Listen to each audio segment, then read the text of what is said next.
So we're looking at the House leadership. This is the Republicans. Adam Putnam speaking here. That this bill was unable to muster the necessary votes to pass. We remain committed to working on a bipartisan basis to bring a bill to the floor that will garner the necessary votes to avoid a financial collapse. I was disappointed that a process that over the last several days has yielded a bipartisan product involved negotiators from both sides of the building and both sides of the aisle, took a very marked partisan turn at the end of the debate, which was very different than the rhetoric that we heard out of Chairman Frank or Leader Hoyer or our leader, John Boehner. And with that, I'd like to introduce our leader, who's been from the earliest stages of this, committed to working with both sides of the aisle to produce a product that is good for America. John Boehner. Americans are angry, and so are my colleagues. They don't want to have to vote for a bill like this. And I understand that. But I have concerns about what this means for the American people, what it means for our economy, and what it means for people's jobs. I think that we need to renew our efforts to find a solution that Congress can support. I do believe that we could have gotten there today had it not been for this partisan speech that the Speaker gave on the floor of the House. I mean, we put everything we had into getting the votes to get there today. But the Speaker had to give a partisan voice that poisoned our conference, caused a number of members that we thought we could get to go south. At the end of the day, this is not about Democrats or Republicans. It's about our economy and what's best for the American people. And regardless of what happened today, we have no choice, in my view, but to work together to try to find a solution to make sure that we save our economy and we save our constituents. Roy Blunt. Well, thank you, John. We did think we had a dozen more votes going to the floor than we had. No more than that, but we thought we had a dozen more. I think, unfortunately, too many of our members were already on the floor when they heard that late speech by the Speaker. During this whole process, the tone in the room was so much better than the tone outside the room.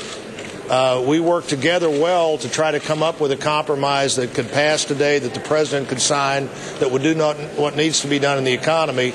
But every time you turn on television or read an article about the press reports of what the other side was saying, it was all about how Republicans either were unpatriotic or were there too late or whatever. Well, we're going to reach back out to them. We're certainly going to reach back out to our members. We're going to try to do our best to find a solution here that works for the American people. No matter how many times I said, or Mr. Boehner said, or Mr. Hoyer said, or Mr. Frank said, we've got to put partisanship aside. There was way too much of that still going on, and a clock that nobody could control. You know, clearly needing to respect the holidays of this week, the Jewish holidays of this week, meant that we had to rush things in a way that made that job very hard, and we made it harder today by so much partisan discussion in what should have been a bipartisan effort to solve this problem for the American people. But we're going to reach back out to them. We're going to be talking to our members and see how we can come together in the next few days to reverse whatever negative impact there may be in the economy over the next few days, because Congress has failed to act. And remember, we're not in the majority in the Congress that failed to act today, and we need to reach back out to that majority, and hopefully they'll allow us to be part of a solution rather than continuing to pursue a partisan discussion. Eric?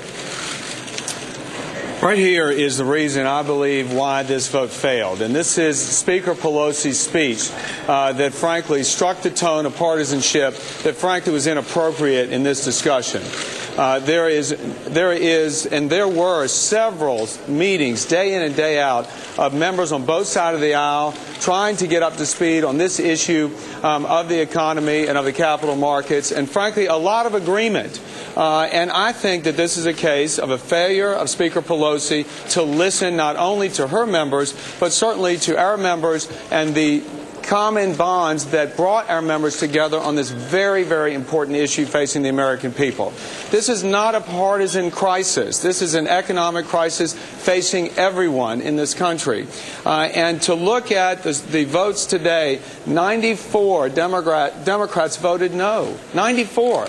Now, when we were in the majority, I think we would make a decision that we would be able to come to the floor and bring a solution to the American people and pass it. They made a decision to leave 94 of their votes off the table, and frankly, as you can see, a majority of our votes that wouldn't go along. Clearly, this is an instance where you see Speaker Pelosi's failure to listen, failure to lead. This caps off a year that I think has been probably the most unproductive year in the U.S. Congress that I've seen in my lifetime. No production of any bailout bill, no energy bill, no appropriations process, very little to show the American people. So we're going to go and, as our leaders have said, go back to the drawing table and look to see where we can come together, listen to our members, and produce a solution for the American people.